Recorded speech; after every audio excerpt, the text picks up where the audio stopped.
Ni kita nak makan apa? Laparlah.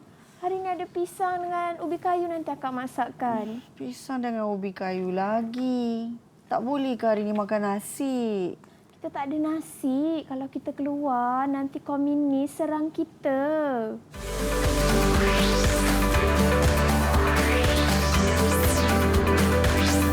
Didik TV KPM.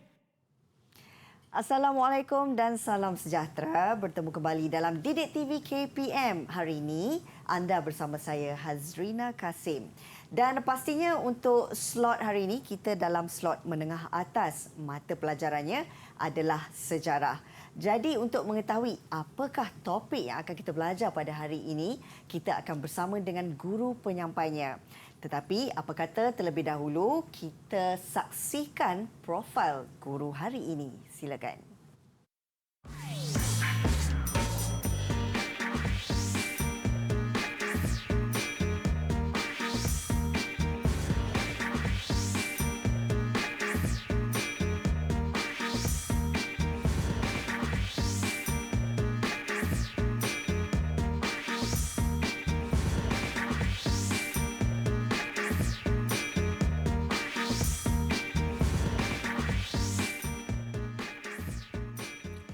Itu dia tadi serba sedikit profil berkenaan dengan guru penyampai kita pada hari ini.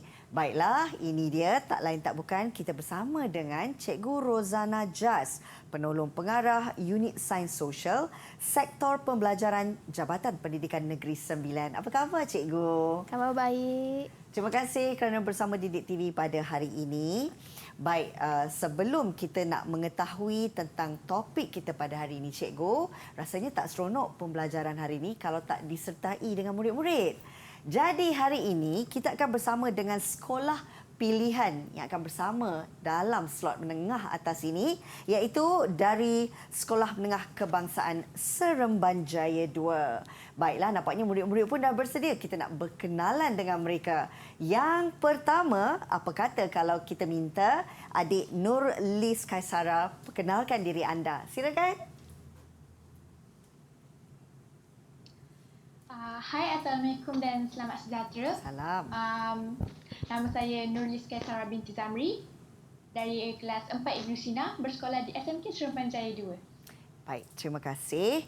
Yang seterusnya kita nak dengarkan suara adik Nurul Ain. Silakan. Hai dan Assalamualaikum. Nama saya Nurul Ain Syuhada binti Zulhusni, boleh panggil saya Ain. Saya kelas 4 Ibu Sina dari sekolah SMK Seremban Jaya 2. Terima kasih adik Nurul Ain. Dan yang seterusnya kita bersama dengan adik Syafika. Silakan adik Syafika. Assalamualaikum. Hai, nama saya Nur Syafika binti Muhammad Jaafar dari kelas 4 Ibnu Sina dari sekolah SMK Seremban Jaya 2. Baik, terima kasih. Dan murid kita yang terakhir bersama hari ini ialah adik Iman Sofrina. Silakan. Salah yang tu. Baik, nama sebenarnya adalah adik Nurin. Silakan adik Nurin. Hai, Assalamualaikum. Nama saya Nurin Bashira binti Asnang. Saya kelas dari 4 Ibnu Khaldun, bersekolah di SMK Seremban Jaya 2.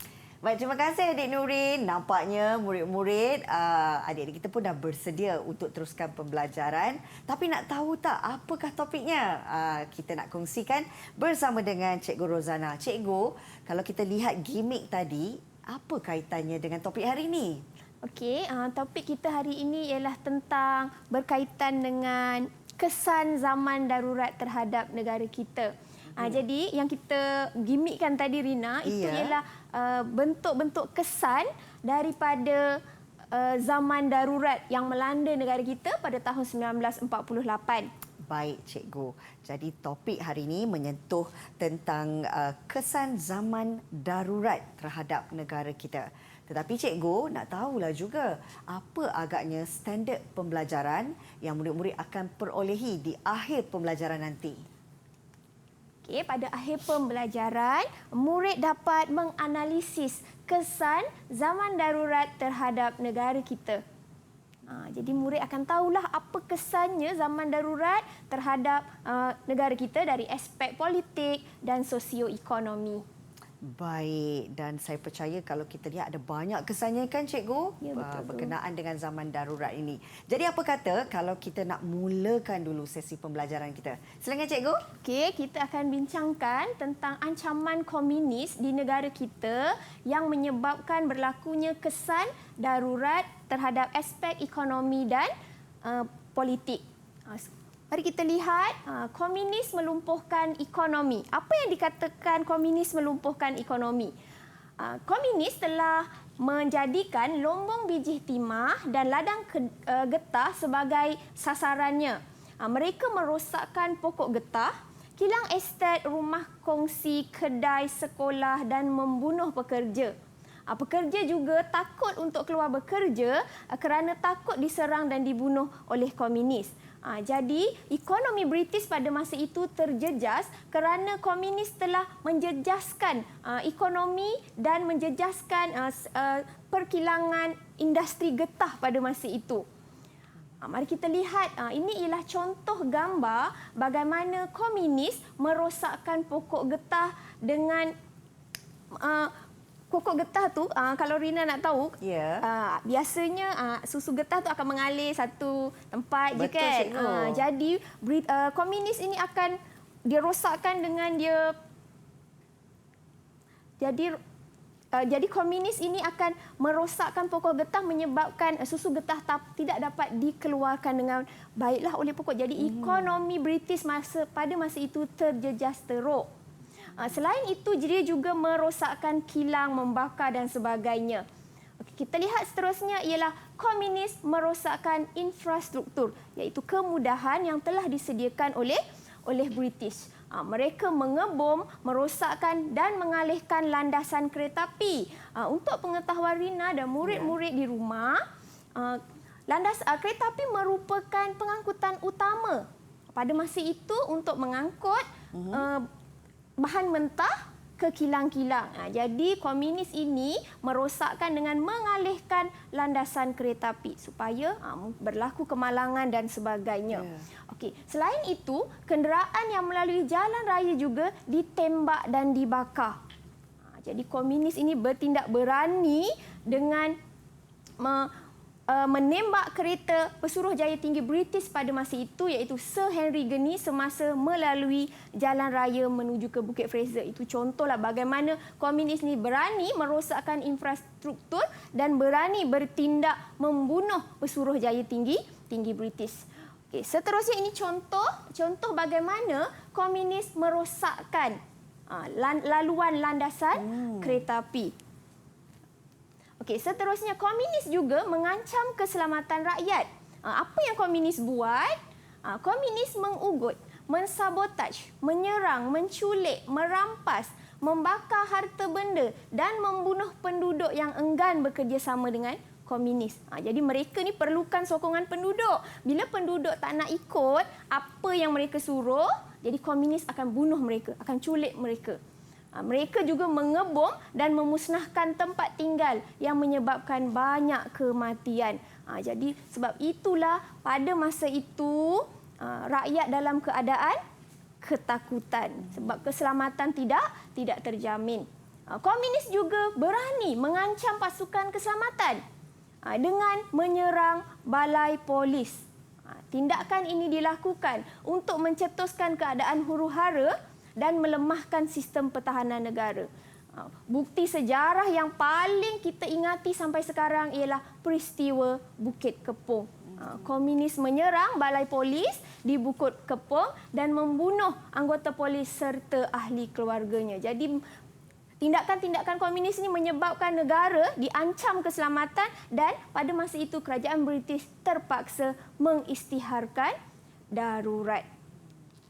Jadi daripada perbincangan kita sebentar tadi tentang apakah ancaman komunis terhadap negara kita yang akan menyebabkan apakah kesan yang perlu rakyat hadapi pada masa itu. Jadi mari kita semua, kita bersama-sama murid di rumah, mari kita nilaikan adakah murid faham dengan apa yang cikgu terangkan sebentar tadi. Okey, kita cuba jawab soalan yang pertama. Nyatakan cara komunis melumpuhkan ekonomi tanah Melayu. Okey, siapa nak jawab soalan ni? Baik, murid-murid secara atas talian, siapa yang nak jawab boleh. Ramai sebenarnya nak jawab cikgu. Cikgu nak pilih siapa? Semua dah bersedia nak jawab. Okey, cikgu nak pilih Syafika dulu jawab. Okey, Syafika, silakan. Komunis melumpuhkan ekonomi tanah Melayu ialah menyerang Lombong Bijih Timah, merosakkan pokok getah, kilang estet, rumah kongsi, kedai serta membunuh pekerja. Okey, terima kasih Syafika. Terima kasih Syafika memberi jawapan yang betul. Kita boleh bagi 1 bintang kepada Syafika. Okey, jadi hari ini kita mulakan memberi bintang kepada adik Syafika terlebih dahulu. Susah pula nak buka bintang dia, cikgu. Okey, sementara yang seterusnya, cikgu. Sementara tu kita lihat dulu contoh jawapan.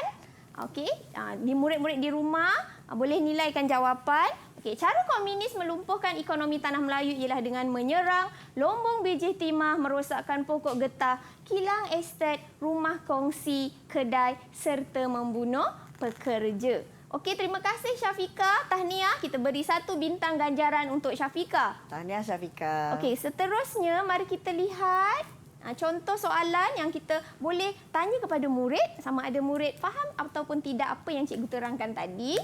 Okey, komunis menjejaskan kehidupan seharian penduduk dengan merosakkan infrastruktur. Ulaskan. Okey, siapa nak cuba jawab untuk soalan ini? Okey, tadi Syafika. Sekarang ni kita nak lihat siapa pula yang boleh menjawab soalan daripada cikgu. Okey. Tadi dah Syafika, ada Nurin, Kaisara dan Syuhada. Ketiga-tiganya berani untuk menjawab, cikgu. Boleh kita pilih Kaisara? Boleh, kita pilih Kaisara. Silakan Kaisara. Okey.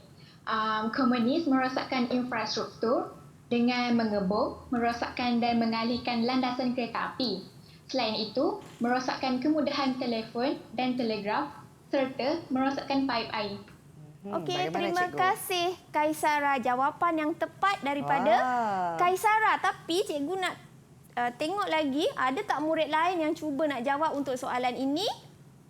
Cikgu nak Ain pula cuba jawab untuk soalan ini. Silakan Ain. Komunis menjejaskan kehidupan seharian penduduk dengan merosakkan infrastruktur dengan mengebom, merosakkan dan mengalihkan landasan kereta api. Selain itu, merosakkan kemudahan telefon dan telegraf serta merosakkan paip air. Okey, terima kasih Ain, terima kasih Kaisara.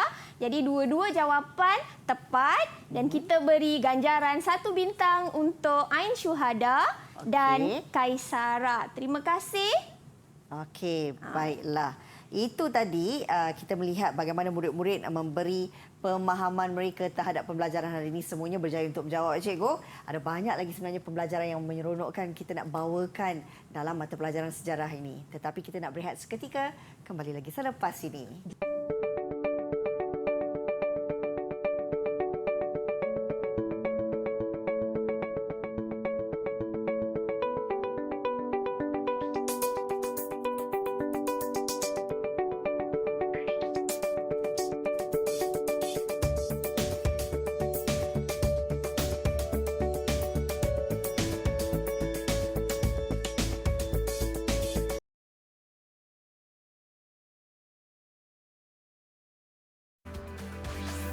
Didik TV KPM.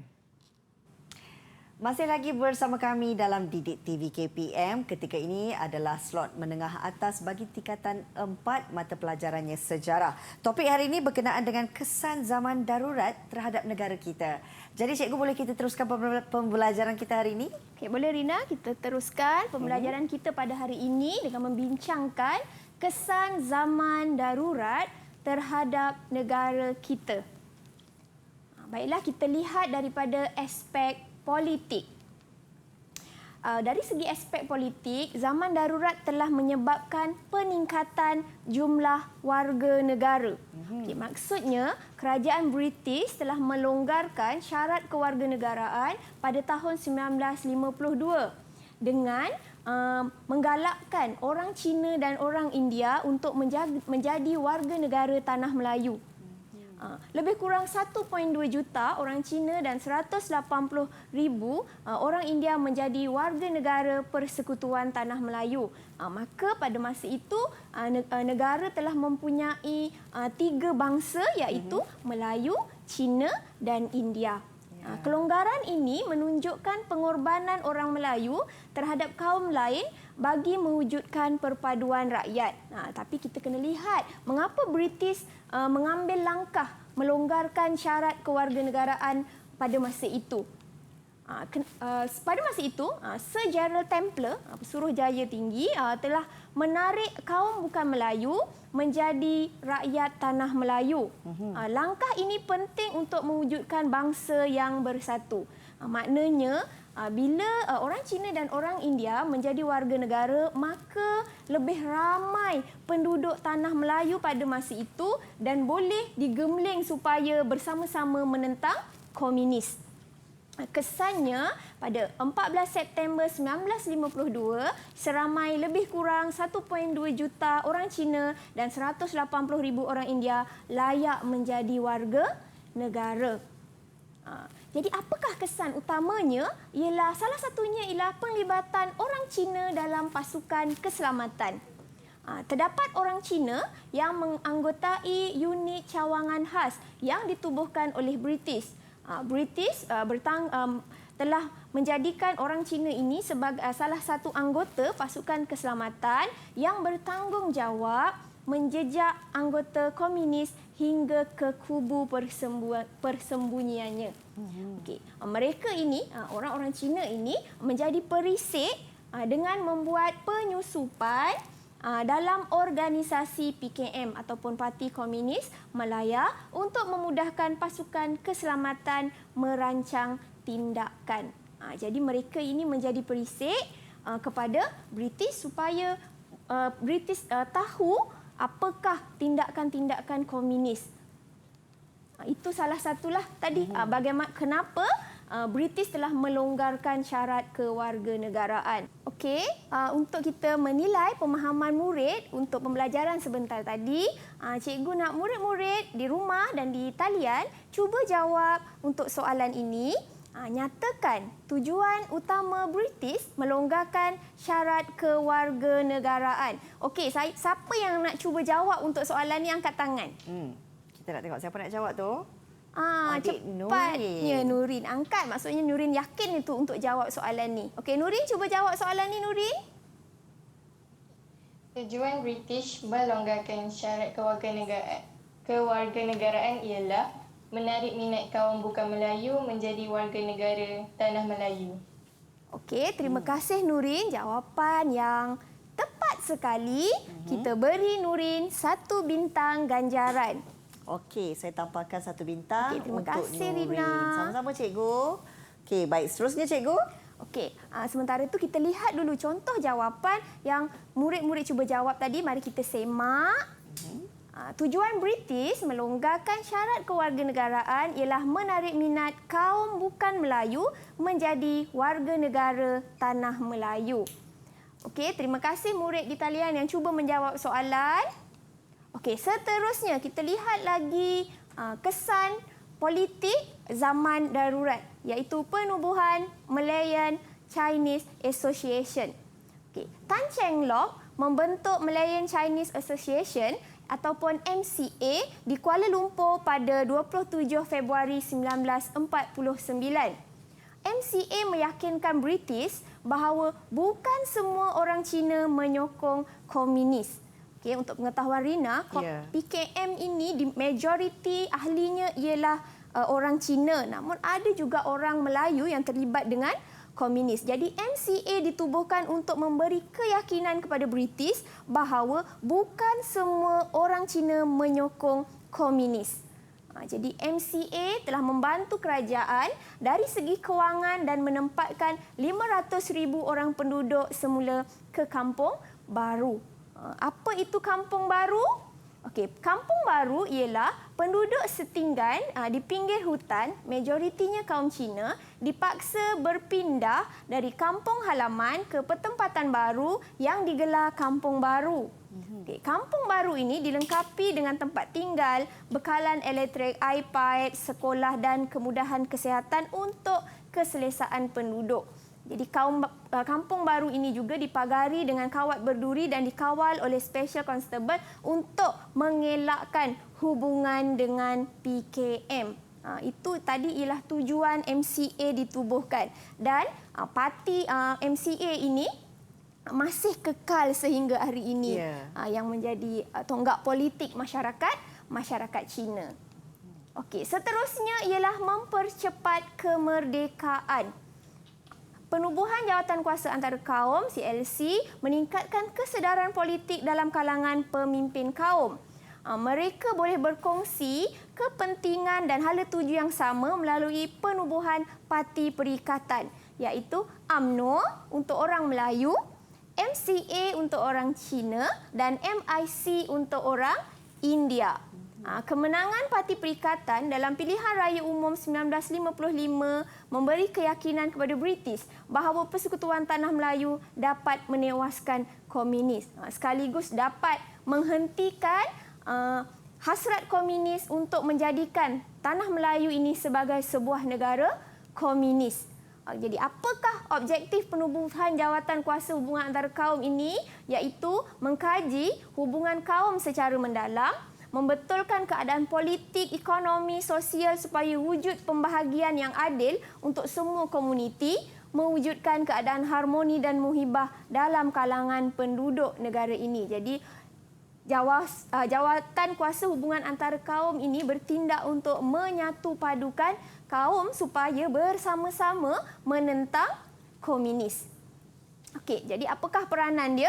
Mencadangkan peralihan ke arah berkerajaan sendiri supaya kita akan membatalkan hasrat komunis untuk membentuk sebuah negara komunis dan bersetuju kewarganegaraan kepada kaum bukan Melayu untuk memupuk taat setia penduduk kepada negara Tanah Melayu serta memupuk semangat kerjasama supaya sama-sama menentang ancaman komunis di negara kita.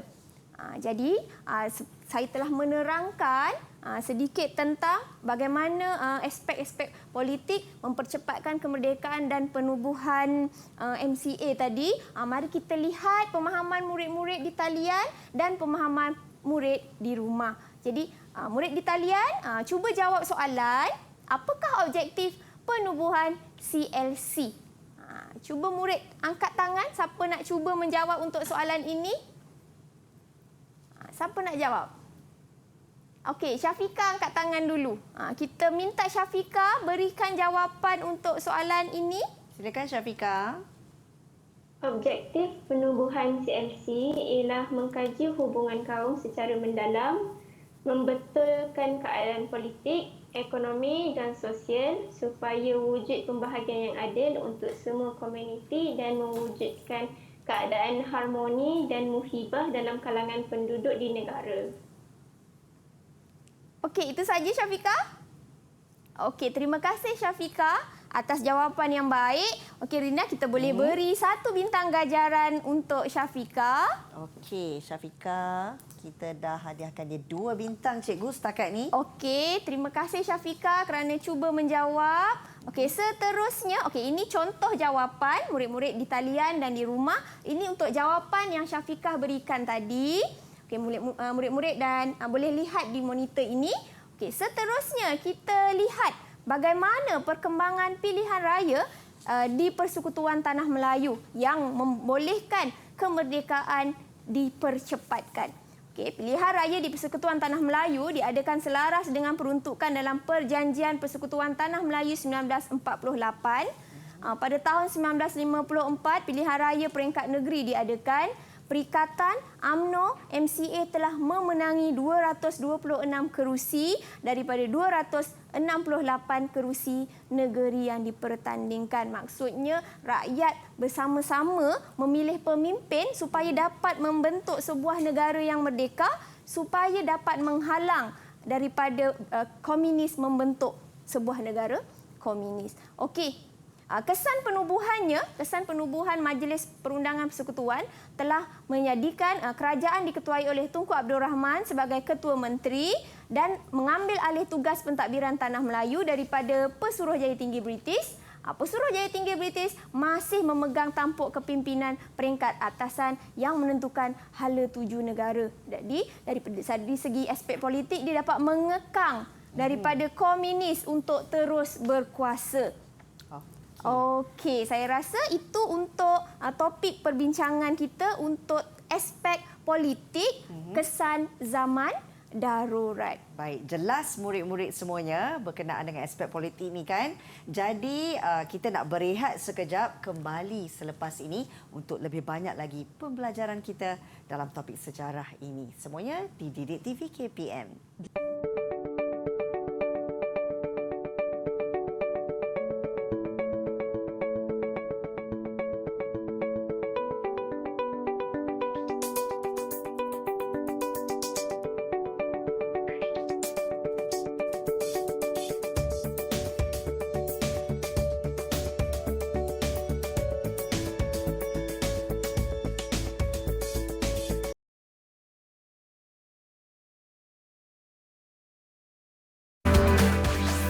Didik TV KPM. Kesan zaman darurat terhadap negara kita, itu topik yang kita pilih untuk mata pelajaran sejarah pada hari ini dan berada secara atas talian bersama dengan murid-murid dari Sekolah Menengah Kebangsaan Seremban Jaya 2. Baik cikgu, kita nak teruskan pembelajaran. Silakan. Okey, mari kita lihat kesan zaman darurat di negara kita dari aspek sosioekonomi. Jadi, kesan zaman darurat dari aspek sosioekonomi yang pertama ialah meningkatkan kos perbelanjaan kerajaan pada masa itu, iaitu dengan anggaran purata kos darurat ialah $250,000 hingga $300,000 sehari. Kerajaan terpaksa membelanjakan lebih $10 juta sebulan atau 120 juta setahun untuk membantras ancaman komunis. Kerana bila kita lihat, komunis ini telah merosakkan kilang, merosakkan infrastruktur. Jadi kos pembaik pulihan itu menelan kos yang besar. Dari tahun 1950 hingga 1953, perbelanjaan kerajaan dianggarkan lebih $7 juta untuk pembangunan di Kampung Baru. Jadi, kerajaan British pada masa itu terpaksa mengeluarkan kos yang amat tinggi menghadapi ancaman komunis. Seterusnya ialah penderitaan dan kesengsaraan kepada rakyat. Kawasan ladang dan lombong menjadi sasaran serangan komunis menyebabkan kegiatan ekonomi negara terjejas. Pekerja tidak boleh bekerja, ekonomi jatuh, jadi menyebabkan hidup rakyat terjejas. Sebab ekonomi tidak dapat berlaku dengan baik, kegiatan ekonomi tidak dapat berlaku dengan baik. Okey, tanaman padi dan makanan lain semakin berkurang kerana pekerja takut, petani takut untuk keluar bekerja kerana terdedah dengan ancaman komunis. Harga makanan melambung tinggi. Bila pengeluaran tak cukup, jadi harga akan melambung tinggi. Komunis sering memeras ugut peniaga, peladang, pelombong, pekedai dan pengusaha makanan. Catuan makanan dikenakan kepada rakyat. Jadi bagaimana pada masa itu rakyat meneruskan hidup? Mereka terpaksa menanam tanaman di sekitar rumah untuk memenuhi keperluan harian. Contoh seperti tadilah gimmick kita yang pertama, pisang, ubi kayu menjadi makanan utama pada masa itu untuk memenuhi keperluan harian. Jadi rakyat terpaksa bekerja keras untuk memastikan kelangsungan hidup pada masa itu kerana jika mereka keluar, mereka terdedah dengan ancaman komunis. Dan sebenarnya apa yang dikatakan sebagai penderitaan dan kesengsaraan ni kerana pada masa itu rakyat terdedah untuk dibunuh. Sebab itulah rakyat tidak terjamin keselamatannya pada masa itu. Seterusnya ialah merenggangkan hubungan kaum. Rancangan penempatan semula kampung baru didominasi oleh kaum tertentu. Kaum Cina dikumpulkan di kawasan penempatan yang sama, kaum lain pula di pertempatan yang lain.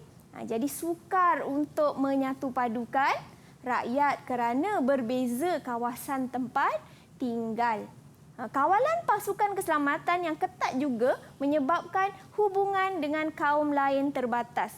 Jadi tidak ada komunikasi yang baik, komunikasi yang sering berlaku antara mereka, antara pelbagai kaum. Jadi dia merenggangkan hubungan kaum pada masa itu. Yang keempat ialah jumlah korban meningkat. Darurat menyebabkan banyak anggota pasukan keselamatan komunis dan orang awam terkorban. Mari kita lihat statistik orang awam yang terbunuh, tercedera dan hilang pada tahun 1948 hingga 1960. Orang awam yang terbunuh sebanyak 2,473, tercedera 1,385, hilang 810 dan jumlahnya 4,668 yang direkodkan pada masa itu. Jadi ramai penduduk pada masa itu terbunuh, tercedera, hilang tanpa dikenal pasti. Maka mereka menunjukkan mereka ini hidup dalam keadaan ketakutan. Ini pula ialah statistik anggota keselamatan yang terkorban dan tercedera semasa bertugas, iaitu anggota daripada polis, special constable, auxiliary police dan tentera. Maknanya selain daripada orang awam, pasukan keselamatan juga terdedah dengan pembunuhan oleh komunis. Baiklah, seterusnya mari kita lihat bagaimana pemahaman murid untuk kesan zaman darurat dari segi sosioekonomi. Untuk soalan yang pertama, murid-murid di rumah juga boleh jawab untuk soalan ini. Mengapa bekalan makanan tidak mencukupi semasa zaman darurat? Siapa cuba nak jawab? Ada siapa nak jawab? Wah, ramainya angkat tangan cikgu. Semua angkat tangan. Jadi tadi kita dah bersama dengan Syafiqah. Boleh kita minta Nurin, cikgu? Boleh. Silakan Nurin. Bekalan makanan tidak mencukupi semasa zaman darurat kerana komunis memusnahkan ladang-ladang pertanian. Selain itu, petani juga takut untuk keluar bertani kerana nyawa mereka terancam. Okey, terima kasih Nurin. Terima kasih menjawab soalan ini dengan baik. Kita boleh bagi satu mata ganjaran untuk Nurin. Okey, Nurin dah ada 2 bintang. Okey, tadi Nurin dah jawab dengan baik. Tapi bagaimana murid di rumah untuk menyemak jawapan? Mari kita lihat contoh jawapan untuk soalan ini. Bekalan makanan tidak mencukupi semasa zaman darurat kerana komunis memusnahkan ladang-ladang pertanian. Selain itu, petani juga takut untuk keluar bertani kerana nyawa mereka terancam. Maka bekalan makanan tidak cukup semasa zaman darurat. Okey, baik cikgu. Itu berkenaan dengan kalau kita lihat daripada aspek sosioekonomi dan kita lihat murid-murid memang faham dan boleh menjawab soalan cikgu. Kita nak berehat sekejap cikgu. Jadi murid-murid jangan ke mana-mana, kembali lagi bersama kami di Didik TV KPM.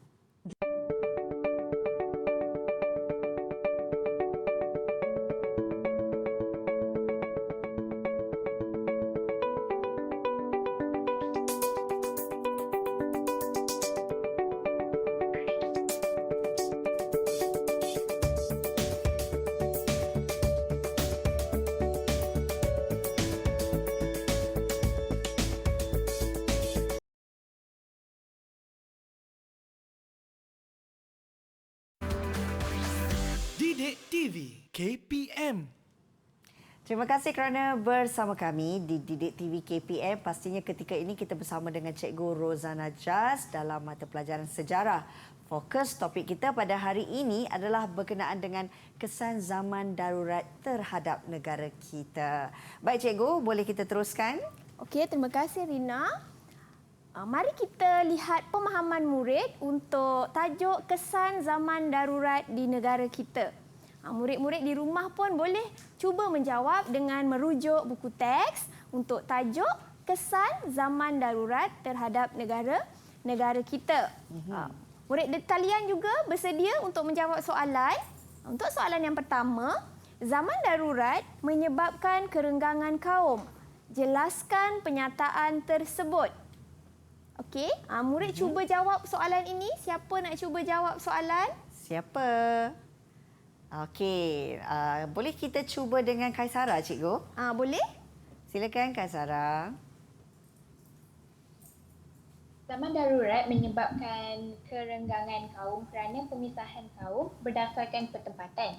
Kaum Cina dikumpulkan di pertempatan yang sama, manakala kaum lain di pertempatan yang lain. Okey, terima kasih Kaisara. Terima kasih. Tapi cikgu nak dengar juga contoh jawapan yang lain. Okey, siapa nak cuba beri jawapan? Siapa yang belum cuba menjawab lagi? Okey, kalau ikutkan yang belum lagi Cikgu adalah adik Syuhada. Okey, Ain cuba jawab soalan yang sama. Zaman darurat menyebabkan kerenggangan kaum. Jelaskan penyataan tersebut. Zaman darurat menyebabkan kerenggangan kaum. Kaum Cina dikumpulkan di pertempatan yang sama, manakala kaum lain di pertempatan lain. Okey, terima kasih Ain. Ain Syuhada, terima kasih. kasih. Jadi kita beri bintang ganjaran untuk Kaisara dan Syuhada. Okey, kerana sama-sama boleh menjawab. Okey, sementara Rina meletakkan bintang ganjaran, murid-murid di rumah juga boleh melihat jawapan yang betul untuk soalan ini. Zaman darurat menyebabkan kerenggangan kaum kerana pemisahan kaum berdasarkan pertempatan. Kaum Cina dikumpulkan di tempat pertempatan yang sama, manakala kaum lain di pertempatan lain. Jadi murid-murid boleh jelas mengapa British memisahkan pertempatan dan dia menyebabkan kerenggangan kaum. Okey, seterusnya, murid-murid cuba boleh menjawab soalan ini.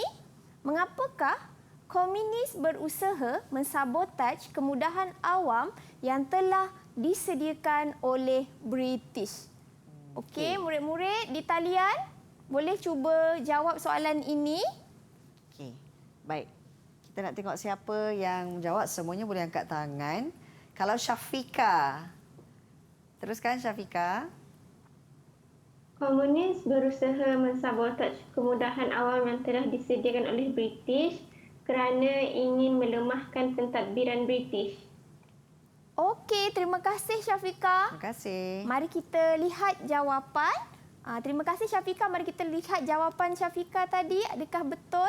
Okey, jawapan dia komunis berusaha mensabotaj kemudahan awam yang telah disediakan oleh British kerana ingin melemahkan pentadbiran British. Okay, kita beri satu bintang ganjaran kepada Syafika. Okey. Jadi komunis ini mensabotaj kemudahan awam supaya rakyat penduduk melihat bagaimana British lemah mentadbir. Jadi itulah tujuan utama komunis mensabotaj kemudahan awam yang disediakan oleh British. Okay, seterusnya, murid-murid di talian boleh cuba menjawab untuk soalan. Nyatakan tujuan utama Sir Gerald Templar menarik kaum lain menjadi warga negara Tanah Melayu. Okey. Ada tak murid-murid di talian cuba untuk menjawab soalan ini? Nyatakan tujuan utama Sir Gerald Templar menarik kaum lain menjadi warga negara Tanah Melayu. Yang mengangkat tangan tadi, saya nampak Liz Kaisara, Cikgu. Liz Kaisara dah angkat tangan dulu. Okey, kita Silakan. bagi Liz Kaisara cuba jawab soalan ni. Tujuan utama Sir Gerald Templar menarik kaum lain menjadi warga negara Tanah Melayu ialah untuk mewujudkan bangsa yang bersatu. Okey, itu jawapan daripada Liz Kaisara. Kita nak dengar jawapan daripada murid yang lain. Siapa yang nak cuba jawab untuk soalan yang sama? Tadi Syafika dan Cuba Liz angkat dah tangan. jawab. Siapa nak cuba jawab untuk soalan ini? Ada sesiapa nak jawab juga? Nurin. Silakan. Kita bagi peluang untuk Nurin jawab soalan ini. Tujuan utama sejarah Templar menarik kaum lain menjadi warga negara tanah Melayu ialah untuk mewujudkan bangsa yang bersatu. Okey, terima kasih Liz Kaisara dan Nurin yang cuba menjawab soalan ini.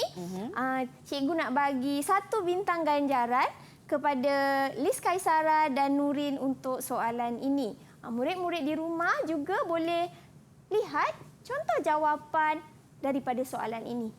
Tujuan utama sejarah Templar menarik kaum lain menjadi warga negara tanah Melayu ialah untuk mewujudkan bangsa yang bersatu. Jadi pada masa ini tanah Melayu mempunyai penduduk orang Melayu, orang Cina dan orang India yang bersama-sama bersatu menentang komunis. Okey, terima kasih murid-murid di talian yang cuba menjawab soalan ini dan terima kasih kepada murid-murid di rumah yang cuba menjawab soalan ini. Okey, mari kita lihat soalan seterusnya. Sejauh manakah pembentukan parti perikatan dapat membantu mempercepatkan kemerdekaan tanah Melayu? Ini soalan fakta. Mari kita tengok ada tak murid-murid di talian yang cuba untuk menjawab soalan ini? Boleh? Ada sesiapa nak jawab? Ain. Okey, Ain Syuhada. Cuba jawab soalan ni, Ain.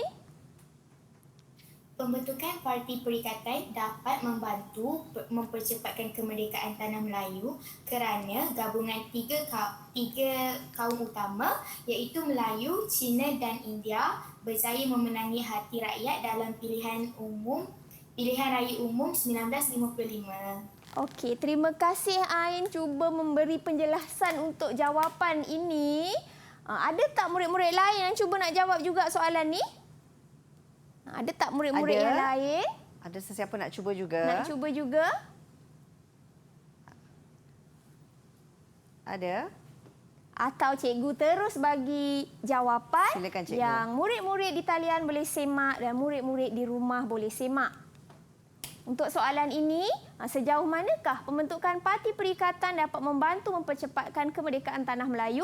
Pembentukan Parti Perikatan dapat membantu mempercepatkan kemerdekaan tanah Melayu kerana gabungan tiga kaum utama iaitu Melayu, Cina, India berjaya memenangi hati rakyat dalam pilihan raya umum. Jadi kemenangan dalam pilihan raya menyebabkan negara kita cepat merdeka dan menghalang daripada pembentukan negara komunis yang diidam-idamkan oleh PKM. Baiklah. Cikgu, sebelum tu kita bagi bintang dulu untuk Kita bagi bintang kepada Okey. Ain. Silakan cikgu teruskan. Okey. Seterusnya, untuk soalan seterusnya, wajarkah British berusaha menangani ancaman komunis di negara kita? Untuk soalan sebegini, murid perlu nyatakan penegasan sama ada wajar ataupun tidak wajar. Okay. Jadi kita boleh minta murid-murid di rumah juga cuba menjawab dan saya persilakan siapa murid-murid di talian yang cuba untuk menjawab soalan ini. Okey, cikgu tengok Liz Kaisara angkat tangan dulu. Silakan Liz Kaisara. Wajar kerana British ingin memastikan keselamatan penduduk terjamin serta menjamin kesejahteraan hidup rakyat. Okey, terima kasih untuk jawapan daripada Liz Kaisara. Tapi cikgu nak dengar satu lagi contoh jawapan daripada murid yang lain. Siapa nak cuba jawab? Ada? Ada nak jawab soalan ini? Selain daripada Liz Kaisara. Ain Syuhada, Nurin Bashira atau Syafika cuba jawab soalan yang sama. Wajarkah British berusaha menangani ancaman komunis di negara kita? Boleh? Siapa nak jawab? Okey, ada murid-murid yang nak jawab tak? Okey, kita cuma dengar jawapan daripada Liz Kaisara aja tadi. Okey, kita tengok contoh jawapan yang murid-murid di talian boleh semak latihan yang cikgu beri tu. Jawapan sama ada betul ataupun tidak yang awak buat ataupun murid-murid di rumah. Okey, wajar kerana British ingin memastikan keselamatan penduduk terjamin dan menjamin kesejahteraan hidup rakyat. Jadi kita beri 1 bintang untuk Kaisara. Okey. Baik. Ada soalan lagi ke cikgu? Ada satu lagi soalan. Okey, kita teruskan. Okey, kita teruskan. Sekiranya anda seorang pemimpin, ini soalan kebat ya. Apakah tindakan anda untuk menghadapi anasi luar yang menggugat keselamatan negara? Okey, murid-murid di talian, siapa yang cuba nak menjawab untuk soalan kebat ini? Angkat tangan. Cikgu nak minta Syafika cuba Silakan, jawab Syafika. untuk soalan kebat ini. Sebagai seorang pemimpin, tindakan saya menghadapi anasi luar yang menggugat keselamatan negara ialah mengukuhkan sistem pertahanan negara. Selain itu, saya akan memperketatkan pengawasan kawasan sempadan. Seterusnya, saya akan membeli senjata-senjata canggih. Akhir sekali, saya akan melatih anggota keselamatan dengan lebih ramai. Okey, terima kasih Syafika untuk jawapan yang hebat, yang mantap. Maksudnya Syafika bersedia untuk menjadi seorang pemimpin pada masa depan.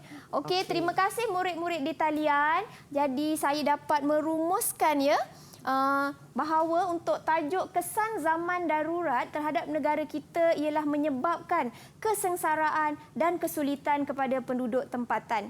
Tindakan komunis ini telah memusnahkan kemudahan asas dengan menyerang penduduk menyebabkan keadaan huru-hara. Jadi, sebagai rakyat Malaysia yang merdeka, yang aman, kita semua, saya, Rina dan seluruh penonton-penonton di rumah, kita kena menghargai jasa tokoh-tokoh pejuang terdahulu dan kita mesti mempertahankan negara kita daripada ancaman musuh.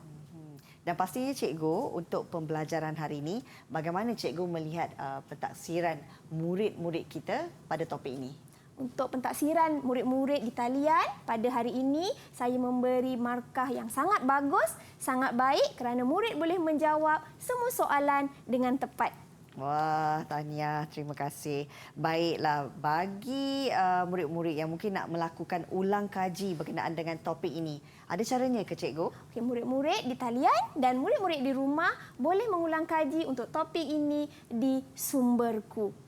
Okey, baiklah. Terima kasih. Itu dia tadi bagaimana kita melihat Cikgu Rozana membuat penjelasan berkenaan dengan topik kita pada hari ini, iaitu kesan zaman darurat terhadap negara kita. Mudah-mudahan memberi manfaat untuk semua murid-murid yang menonton ketika ini. Terima kasih kita nak ucapkan kepada murid-murid secara atas talian. Kita ada Liz Kaisara, Nur Syafika, kita ada Ain Syuhada dan juga Nurin Bashirah kerana bersama kita memberikan respon yang sangat positif untuk pembelajaran hari ini. Jumpa lagi. Assalamualaikum. Bye.